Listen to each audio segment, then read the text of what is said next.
Hello everyone and welcome back. In today's video, we are going to learn how to change Squarespace template. Now in order to do this, open the Squarespace website.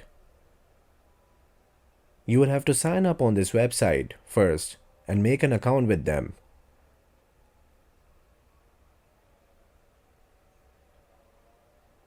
Now once you have made an account with Squarespace,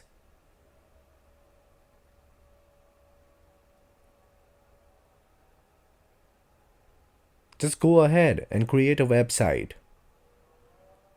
Now in order to switch themes, you would have to create a website first.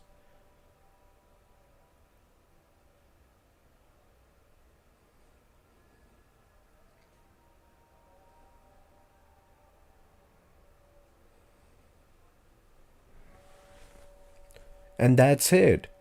If you found value in this video, don't forget to like and subscribe.